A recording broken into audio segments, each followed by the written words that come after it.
Welcome, everyone. Thank you for joining today. My name is Robert Heim, and I work for the Sonoma Resource Conservation District. And I'm joined by my colleagues at the Goldridge Resource Conservation District, including Angel R. Curry, Emma Wood, and William Hart. And we're here today to talk about LandSmart Grazing Program, Phase 3. So just a quick note before we move on is to please keep yourself muted during the presentation.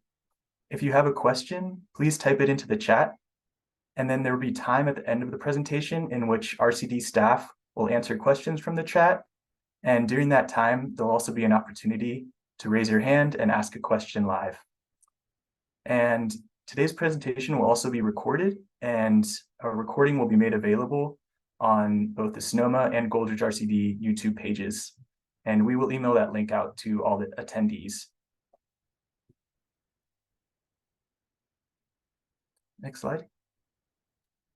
Our agenda for today includes a brief discussion on the role of RCDs and our work in Sonoma County. We'll explain the LandSmart Grazing Program, including how it works, what to expect, and a few examples from past phases of the program. There's also going to be an application demonstration in which we'll walk through how to complete the mapping part of the application. And then we'll have time for questions and answers. So what are RCDs and where do we work? RCDs are special districts of the state that are empowered to manage soil, water, fish, and wildlife resources for conservation. And we're local and non-regulatory, so we work with landowners and land managers on a voluntary basis. There are around 100 RCDs across the state, and they each differ in their capacity and their focus to meet the needs of their area. And so in Sonoma County, as you can see on the map on the right, there are two RCDs, the Sonoma and Goldridge RCDs. And Sonoma RCD covers Petaluma, Sonoma, Santa Rosa areas, as well as the northern part of the county. And the Goldridge RCD works in the western part of the county, from Sebastopol, south of the Russian River, and out to the Pacific Ocean.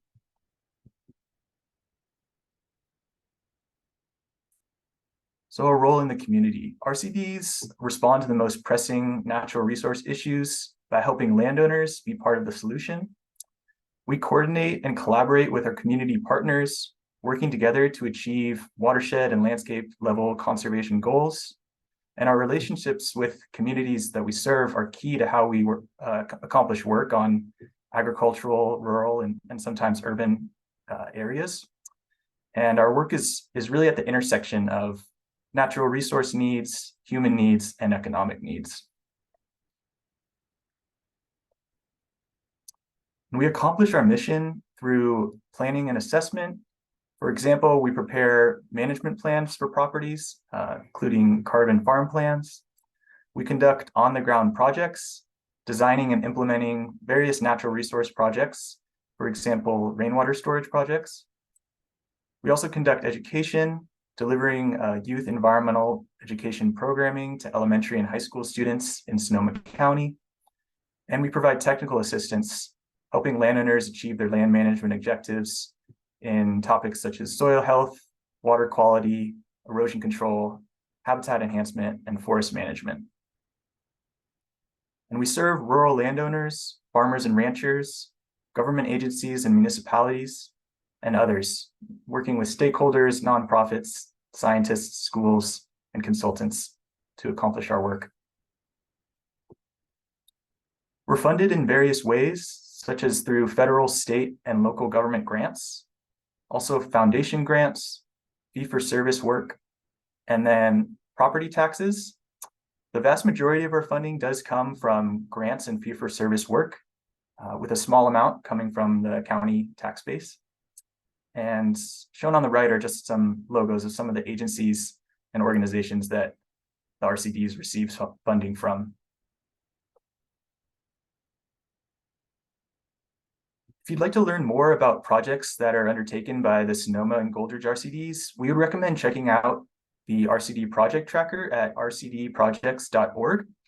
The project tracker is an online tool that's open to the public, and RCDs across the state can use it to showcase their conservation work and their accomplishments. So viewers can find projects on the project tracker either by filtering from a project list or exploring the interactive map. So this is an image of the interactive map, and viewers can actually click on a point on the map, and that will bring up a pop-up, which then shows more information about that project.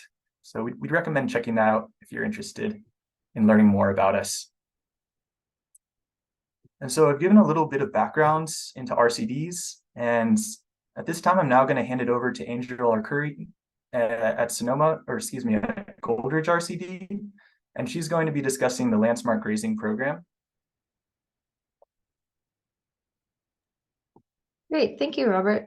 Yeah, so our program, I just want to start it out with describing our funding source. So our source of funding comes from, in 2020, Sonoma County got funding from PG&E when they reached a settlement, and it allocated $149 million to Sonoma County entities. And our funding specifically, we work with ag and open space. They allocate the funding to us through that large settlement. And our project, like the LandSmart Grazing Program, is only one of just an example of what they're doing in Sonoma County. There are many different projects out there that are going to be helping with fuel reduction and vegetation management throughout the county. But this is the third time that we've received funding from Sonoma County's Ag and Open Space Program. Very fortunate to be able to do that and share grazing as a management tool. But if you are interested in learning about the other projects that is funded through this grant, you can visit that website. And I will also be sharing any of our resources that we have on here with you. When I send out the YouTube link, I will also send out resource links. So you will have that to access.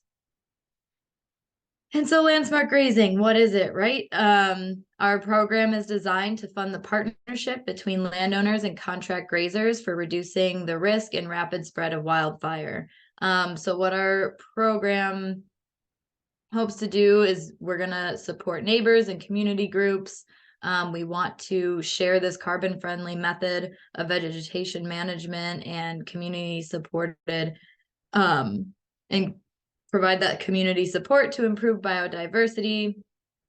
And we want to serve previously burned properties to remove invasive weeds and reduce fire fuel in preparation for future and post-fire recovery activities. And like I mentioned with our funding, this is the third time that we have had funding for this program. So during phase one, we had 6 projects and we're able to graze over 90 acres. And then in phase 2, which we are just completing now, we were able to fund 11 projects grazing over 130 acres, which included 4 multi-property projects. So I'll get into the fact that we're going to really promote and prioritize multi-property projects. That's something that's really important for that community building aspect. But basically, just to give a run through of the program, what you can expect, we have the application that's online that hopefully people have checked out already. But through that application, you would apply, and we have a ranking and scoring process and certain criteria that we're looking for a project.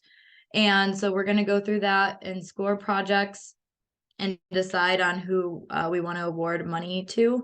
And I'll get into the rebate program next.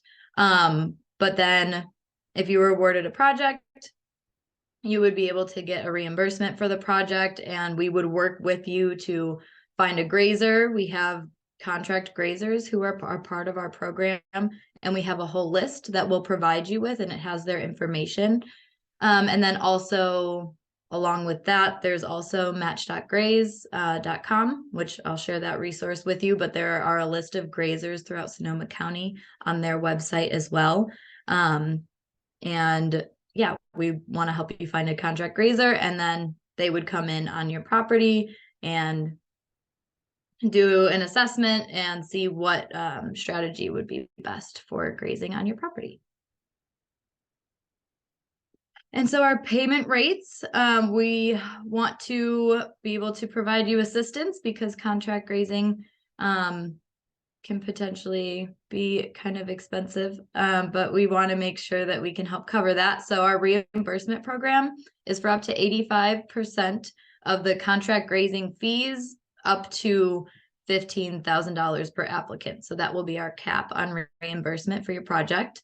And our reimbursements can take up to 6 weeks after we receive proof of that payment. We go through a process and have to submit it to our board and get that approved. And then you would be reimbursed for the project. So you contract with the grazer directly, work that out with them, pay the contract grazer for their services, and then we'll pay you back.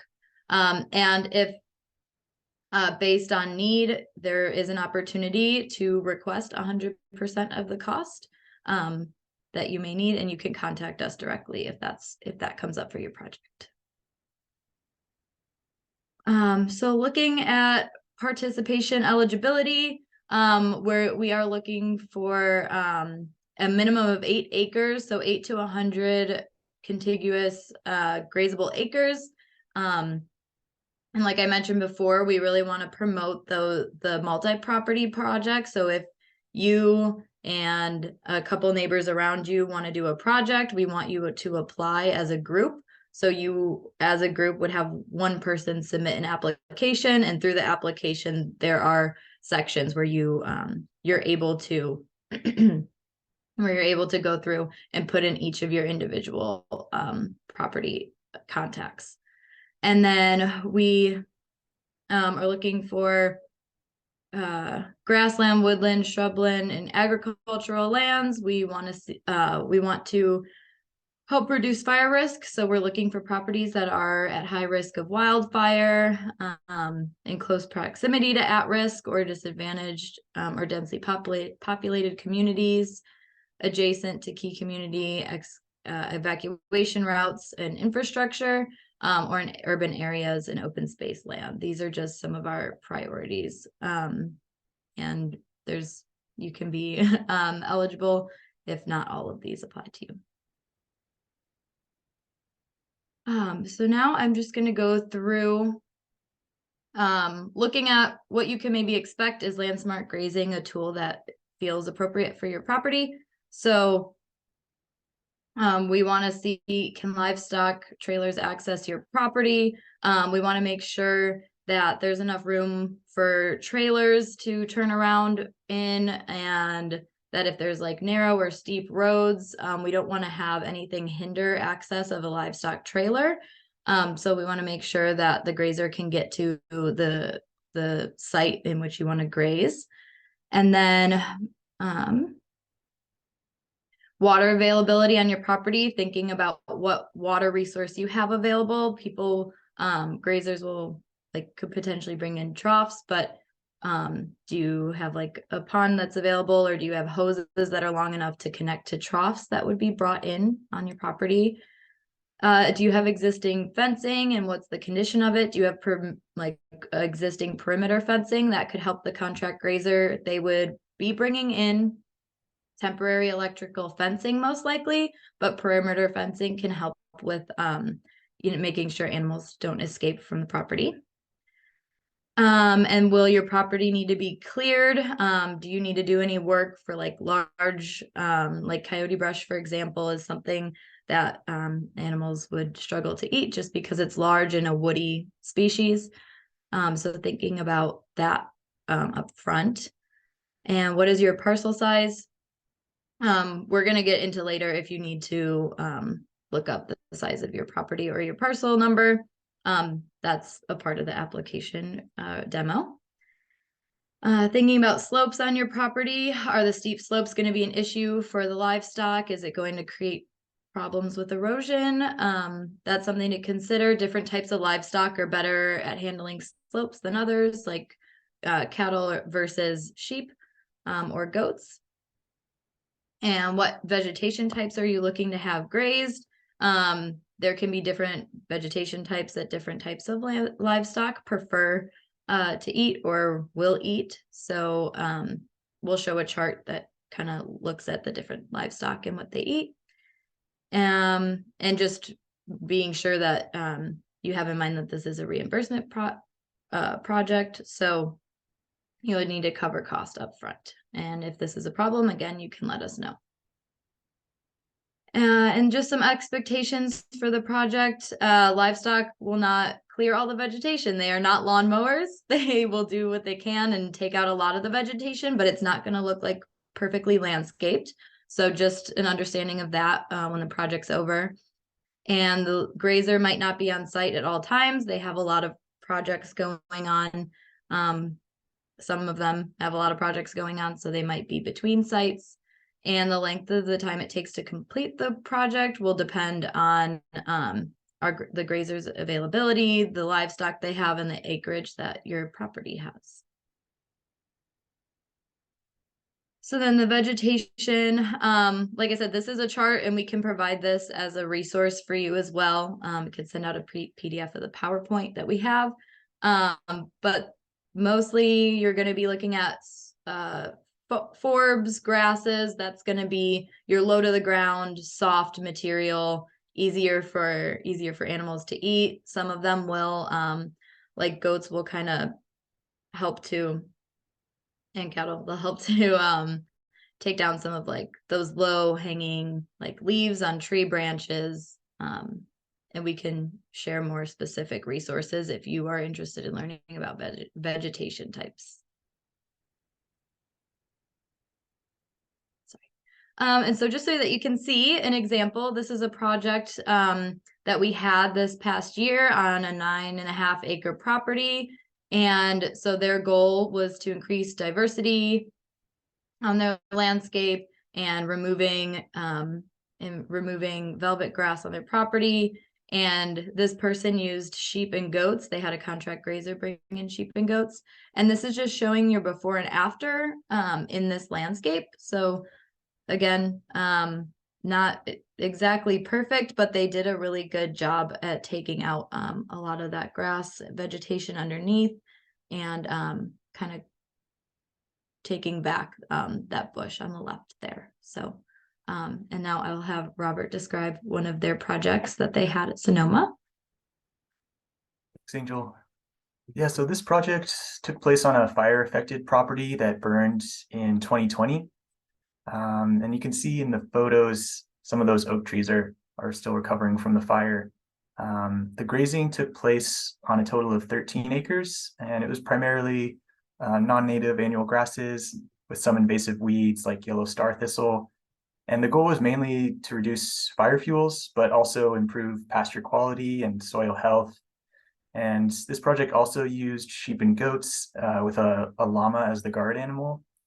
The sheep and goats were fenced using a combination of temporary electric fencing and permanent fencing. And there was water available on site for the livestock.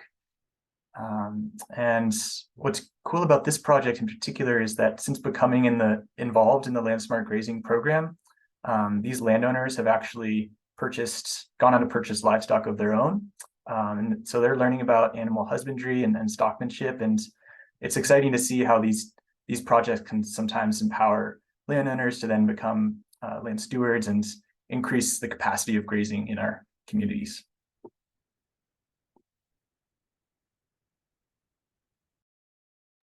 Great. So now I'm going to stop sharing my screen and I'm going to hand it over to Emma Wood, who is going to go through the application demonstration for you. She won't be going through the whole entire application, as a lot of it will be just you putting in property details for your individual situation, but she's going to go through, there's a couple parts of the application where we ask you to do a little bit of mapping. So she's going to go through that with you, and I will let her share her screen.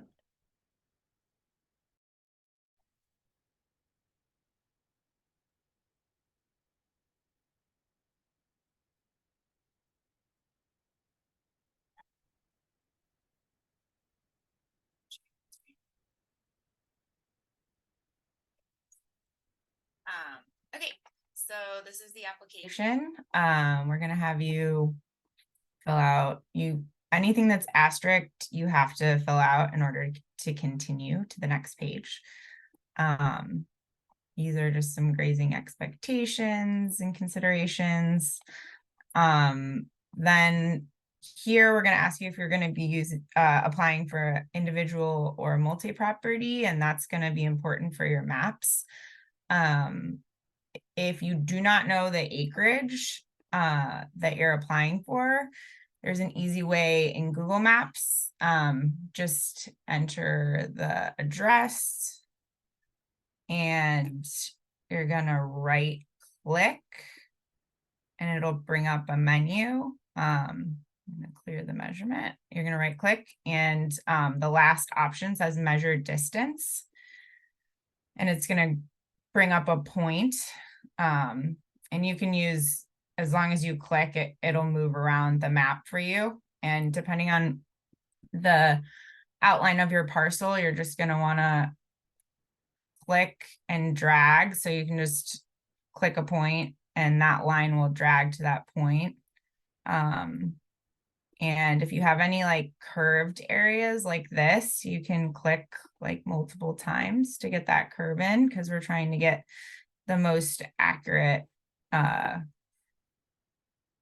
recording of your acreage. And so then down here, it's going to show the acreage in square feet, and you're just going to do a easy conversion. I have it pulled up on here. You can just enter that into there. And then it's around 74 acres. So when you go back to your application, that's where you would put that in. And then if you are doing a multi-parcel property, if it's contiguous, you can just add it in. Sorry, clear that. So if it's contiguous, you could just go measure distance, and you can see how these are like two different parcels, and you can just do the same thing you did there. I did before where I did that whole parcel. If it's not contiguous, then you can just do a separate one where you would measure the other one. Sorry, it takes a little bit of time. It's kind of fun. And yeah, so then this other distance in square feet is down here. And I just copy that again. And sorry, sometimes I can't. Oop. Can't get to my, it's showing, sorry, it's showing my, oh, there we go. I can move that over there. Okay. So you can just go back to your square feet conversion and enter that in. And so I think that's actually not right. 2,563. Okay, I guess that is. So, and then you would just add that into the acreage here. So if you're doing a multi-parcel property, you would just want to put the total there. Here we're going to have you put your APN or parcel number, the address, and then this is where we get to the map. So the first map is going to be the California Public Utilities Commission fire map. And we're just going to have you click that link. It's going to bring you to this map, and you will enter the address up here. It's going to zoom in pretty close. So if you go up to the left-hand corner, there's a zoom out option, and you can zoom out a bit. What we're going for in this map is to see the color of where your parcel is located. So if you go back to the application, that's what it's asking you here. So I'm going to put red. And then if you have multiple colors within your property, you can, if it's a multi-parcel property or if it's on the edge and part of it's in 2 different colors, there's the option to put multiple colors here. And then we're going to want you to upload a file of this map. So you're just going to go up to this print option, and PDF is fine. And then you'll click print and it'll come up as a PDF. You'll just click on that. Oh, I guess it didn't work. So I will do it again. This is what it looks like. I tried to have it prepared before because it was going slow earlier, but I guess it didn't work. So once this is ready, then I will click it and it will create a PDF with this map.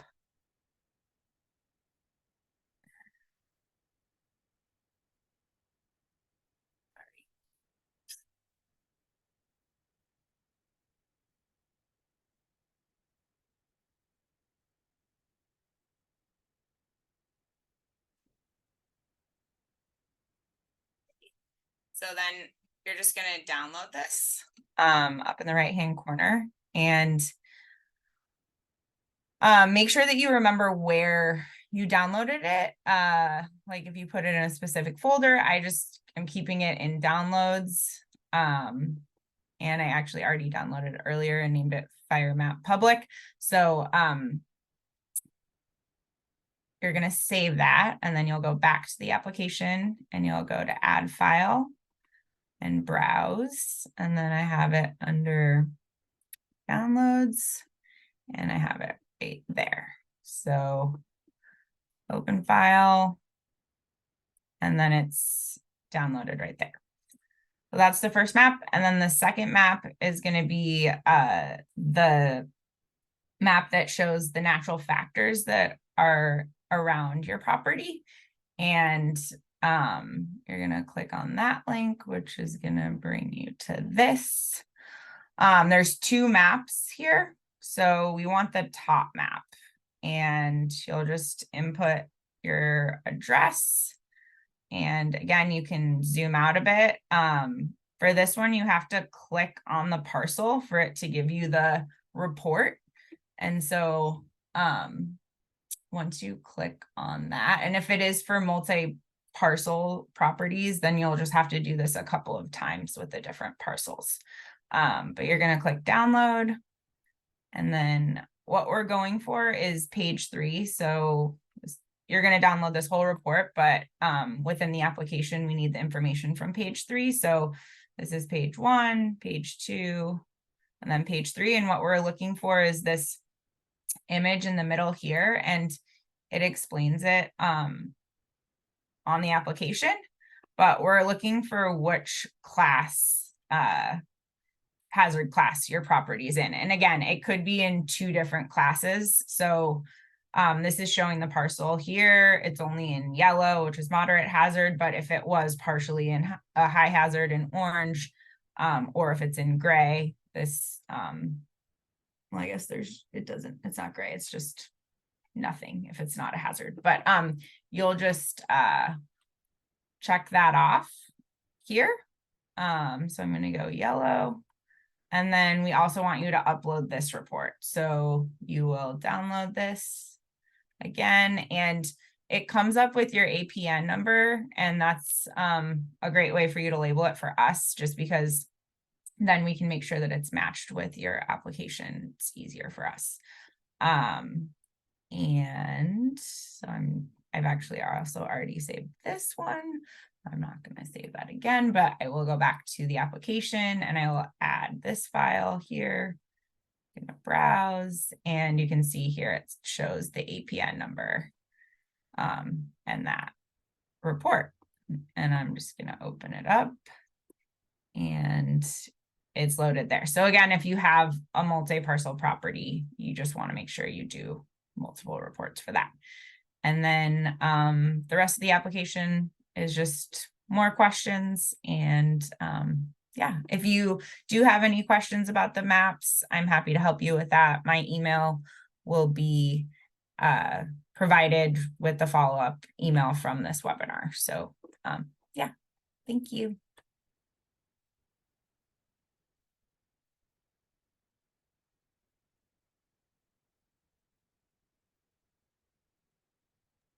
So now are we opening? I think we're opening up for questions. Yeah, thank you, Emma. Yeah, so at this time, I know that a lot of the questions have been being answered in the chat as well. Thank you, William, for doing that. And like I said, we can provide links for the resources as well if people are looking for those. And then there were a couple questions, William, I saw that you said we can discuss during question and answer. So maybe we'll start with answering those couple of questions that did come up in the chat. And then after that, feel free to unmute yourself or, use the little hand raise tool and let us know if you have a question that you want to ask, and we are happy to discuss whatever you may have. So I'll let William take over those questions if you are feeling up for it. Great. Thank you, Angel. Thanks, Robert and Emma. So let's talk about the Lori, your question. And maybe this kind of feeds into Dan, your question too. So we're in our application, we ask for your total acreage. But I think team and everybody please chime in here. I think we're more interested in the amount of acres that you are looking to implement a project on, right? But it raises a thought in my mind that if you do have a larger parcel, if you don't have somebody grazing on your property already, then we would certainly encourage you to use match.graze or reach out to us and we can connect you with resources to make that happen. But we are, like I said, we're more interested in knowing the amount of acres that you anticipate to implement for the project. So yeah, this doesn't have to be your total acreage. But yeah, we're looking for the project size. And then Lori, your second question about moving, having different grazing areas within the parcel, that's absolutely something that we can, that has been done on past projects. And it's certainly something that you would want to, discuss with the potential grazer if you are selected for the project. That makes absolute sense, yeah. And then Alexandra, your question about time of year, that is a great question. I guess from an ecological perspective, doing the work during the time that you identified is the most ideal. I guess in reality, we're just dealing with the grant term that we have, right? So our contract with Ag and Open Space expires in December of next year of 2024. So there's going to be the application window is open right now. We'll have to go through the screening and ranking of the projects, selecting projects, letting you all know that that you've been selected. There's going to be a back and forth. There's going to be contracts that need to be put into place. You're going to have to reach out to potential grazers. Fitting your project into their schedule there's just a lot of variables at place. And then, it's going to have to be completed by the latest December of 2024. And then I guess also it just makes me think too that this is not production agriculture, right? This is grazing for a service. So it's not like we're looking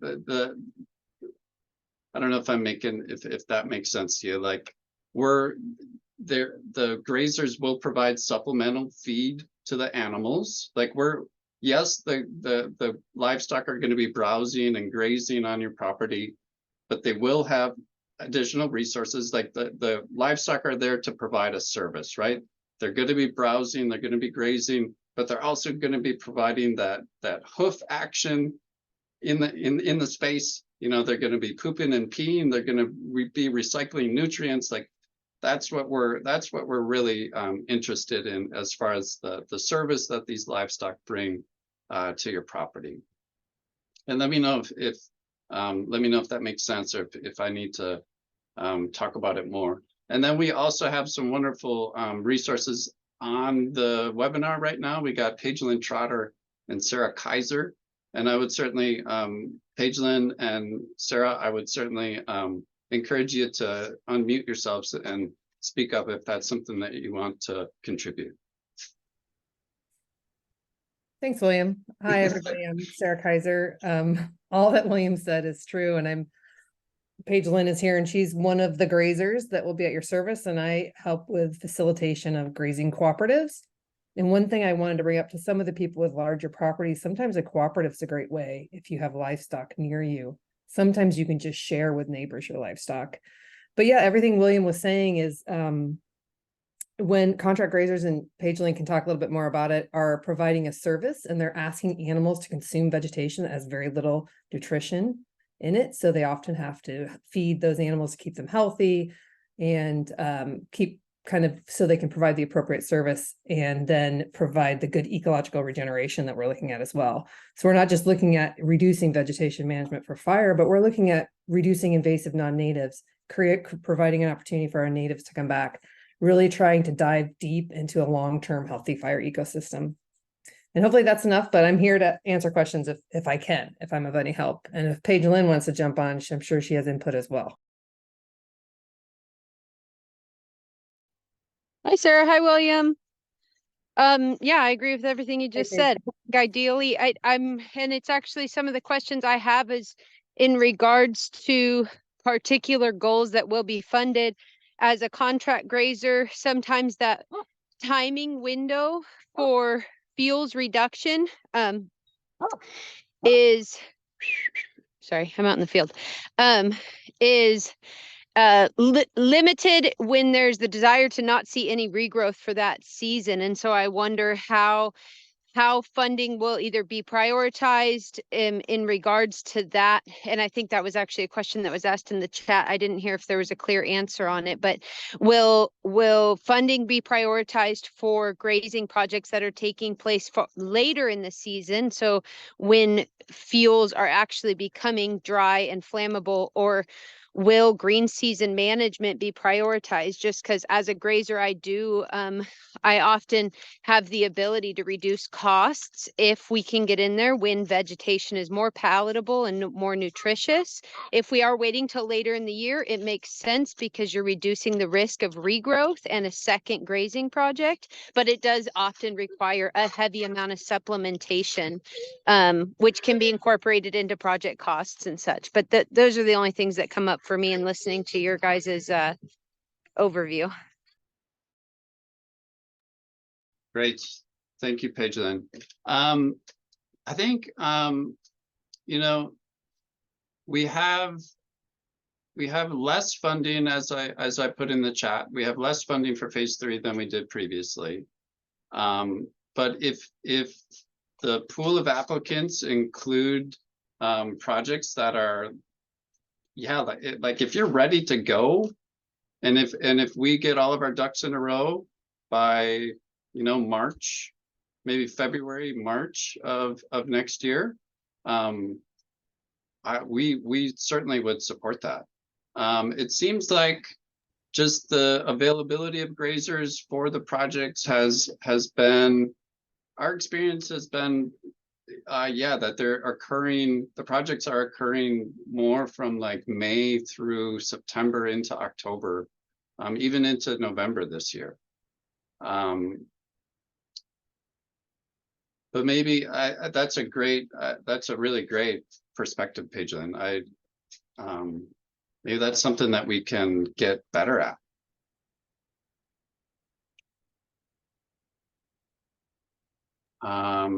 Also, some of the, depending upon the location, and like understory work, sometimes if it's hit hard during the growing season, you have better impact than when you're trying to hit at the end when you have really fibrous, tough plants. So it's a way of kind of looking at the different systems, grasslands compared to understory and forest work and things like that. Good, thank you, Sarah. All right, I've kind of lost where we're at, folks.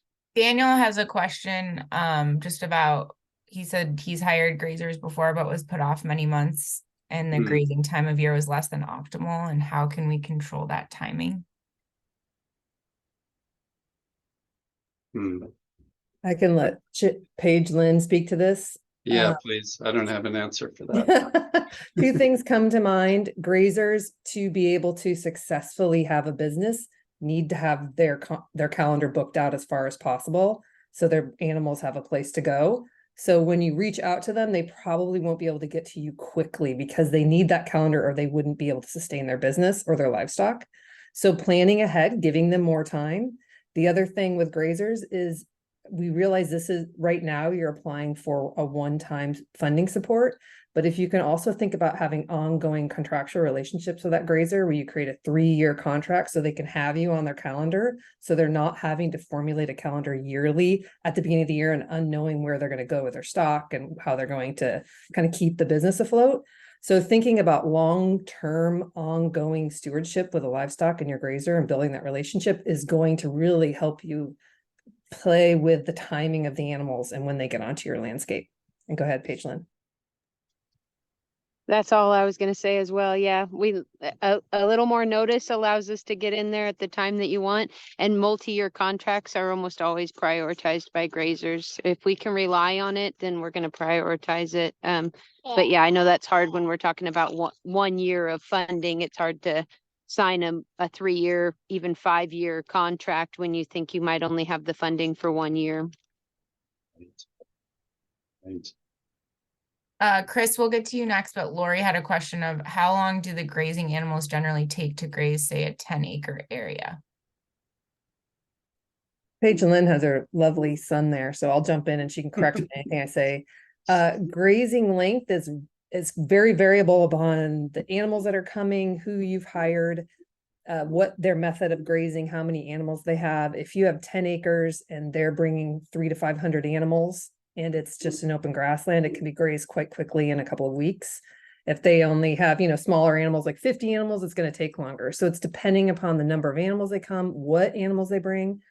Cows will graze something quickly just because they're bigger. They consume more plant matter more quickly. And a lot of times open spaces, cows can work. If you're looking at understory or forested work, it really depends upon what food's there, how many animals come, as to how long they'll be there. And that's a variable depending upon the grazer and what you're agreeing with that grazer, how you want the impact to be managed on your landscape. Chris, you can go ahead.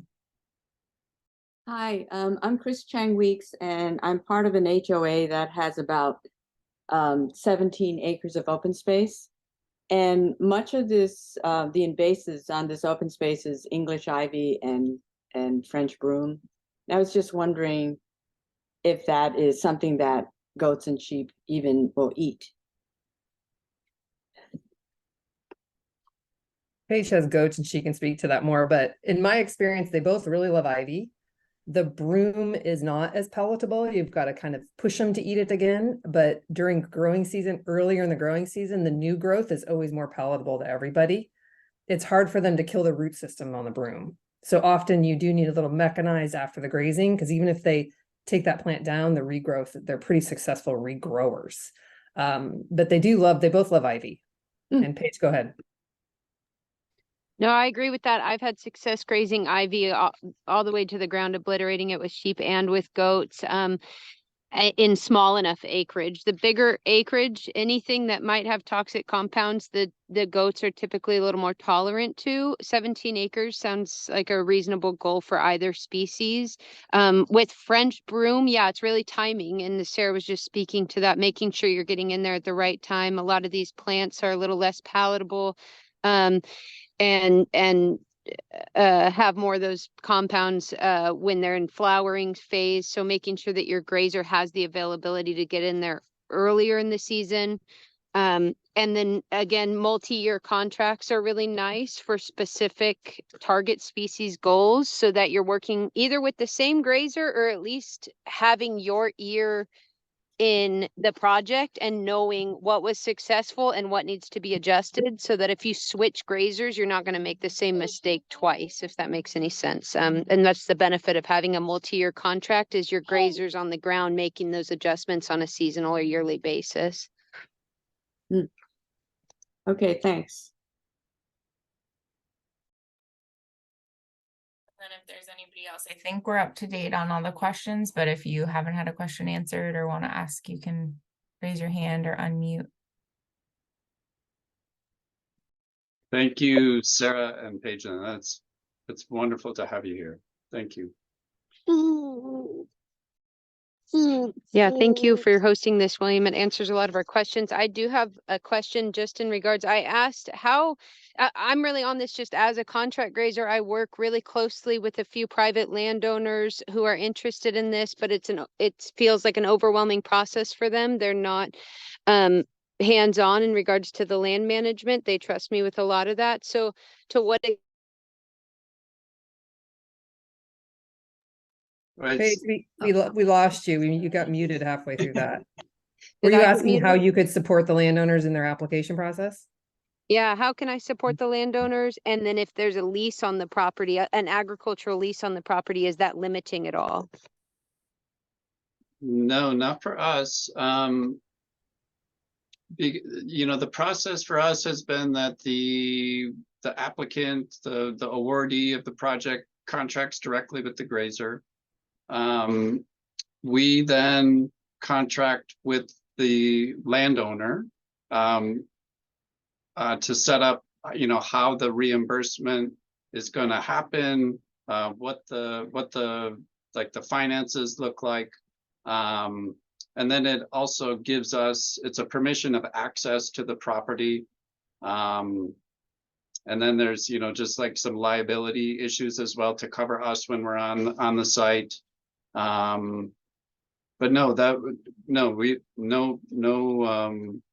we wouldn't preclude you from being a project if the grazer is the applicant. That sounds like it's a project ready to go. That I think we would appreciate that. And that is just to speak that I work with the RCDs for all the people that are here that maybe haven't worked with them. And we are very lucky in our county to have these flexible, really progressive projects that they're doing, and they're allowed to provide so much flexibility where a lot of organizations aren't. So thank you guys for continuing to do the LandSmart Grazing project. It's really impressive. Yeah, it's been great. We've really appreciated having it. And having the county support through the Ag and Open Space District to provide this funding. We are certainly going after additional funding to address, the things that Sarah and Pagelin are bringing up, to have that multi-year effort. That's going to require funding on our part, for us to get that. We're going after these grants all the time. So like, having public participation, having the public support this, like that bodes well for us. And certainly, there was that earlier question about it. Is this California's statewide program? It's not, but it's certainly something we put it under the LandSmart moniker because that is a regional effort. That's a program that we share with Napa, Mendocino, Marin County, even up to Humboldt. So that is something that we hope for our fellow RCDs, that this is something that they can replicate it, they can tailor it to their community, to their needs. And so having public support certainly helps us.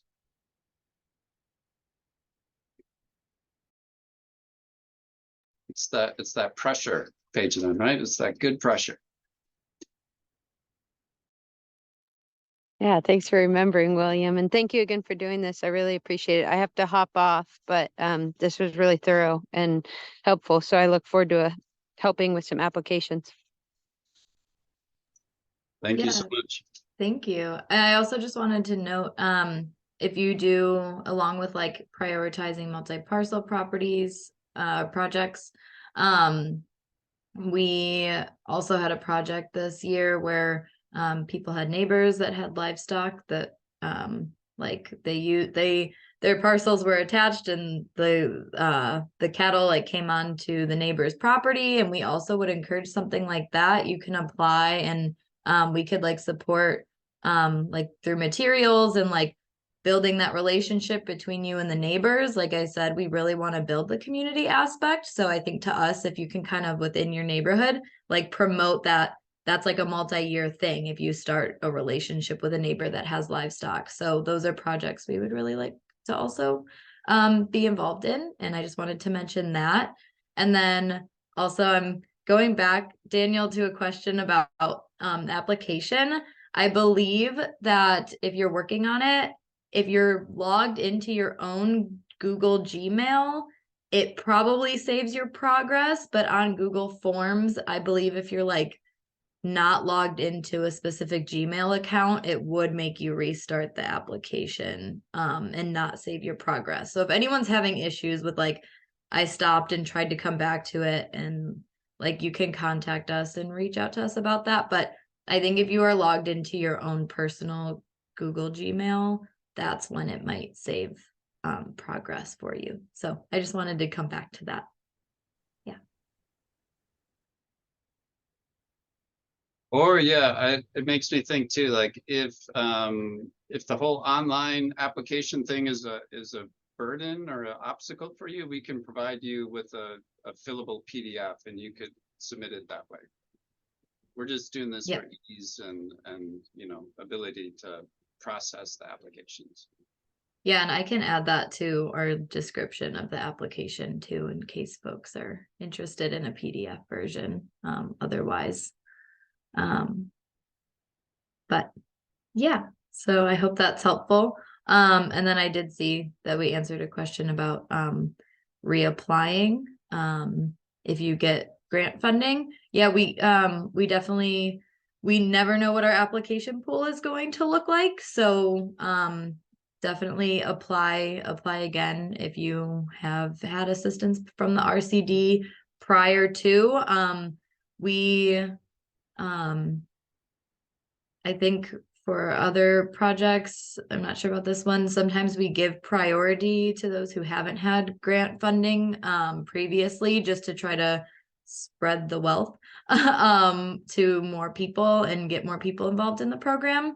But like I said, we don't know what the application pool is like. So depending on what projects rank certain ways, if you had grant funding before, you still might get it, even if we are prioritizing those who haven't. So I wanted to address that as well. There was a question in there as to when people will find out if they get awarded.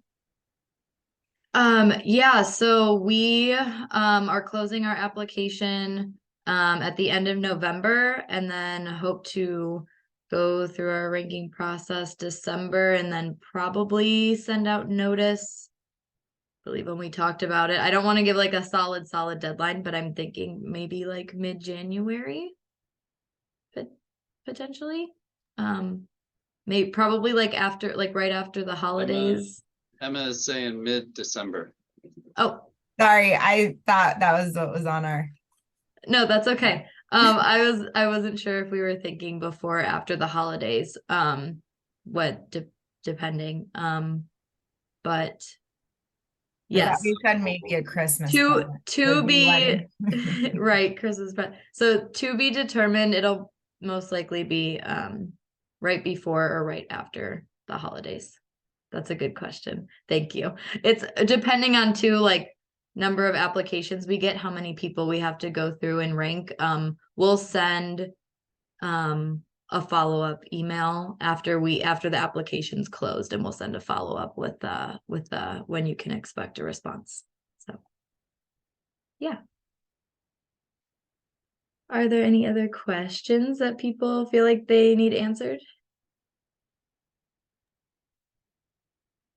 Yeah, Lori? It's easier to speak it than to type it. Yeah. I'm wondering about, I have we have 20 acres and part of it is fenced in, but that's the part where we live. And some of that part within the fenced in area, we would like to have grazed. And then we'd like part that's outside the fenced area to be grazed. Can you restrict the part inside in the habitable area? Can you restrict them from like eating all our planted gardens and, you know, cultivated plants? How do you do that?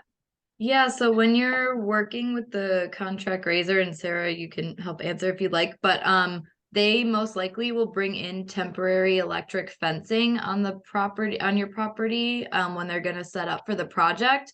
And this is part of like when you're contracting with the grazer in the first place, you mention to them, like, look, this is an area I don't want the animals to have access to, and they can set up the temporary electric fencing like around, like if you had a garden space, they could make it so that that part's excluded. I know we've had people before, like they had planted pollinator plants or had trees that they were concerned about, and I think that they just like they had the fencing go along in a way that didn't allow the animals to access that.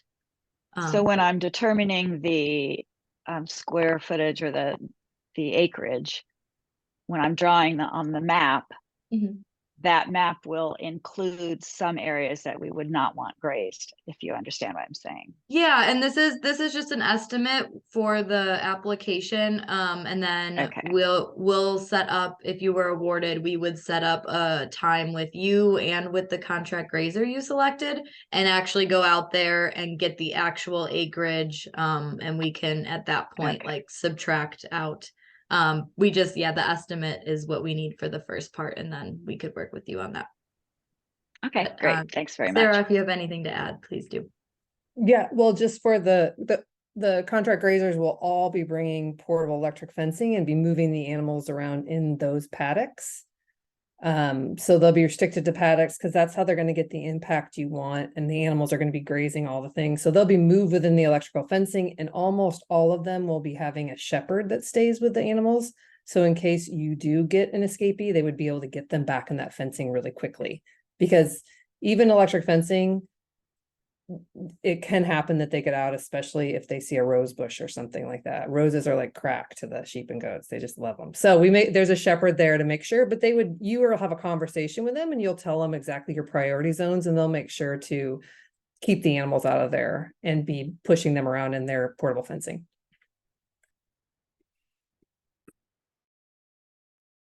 Yeah, great. Thank you for that. Is there anything else that people would like answered? All right. If not, I will be, like I said before, I'll be sending out an email after this. It will have resources, it'll have the recording, and it will also have our contact information, so that you guys can contact us individually. And I believe that Emma's email is also, when you open up like the application, her email and contact information is on there. And so feel free to reach out to her if you have any questions at that time, and we can answer those for you. And yeah, thank you all for participating and being here. And I'm excited to see applications come in. Hopefully we can get some of you some funding for some grazing. Thank you. Thank you. Yeah, thanks all. Thank you.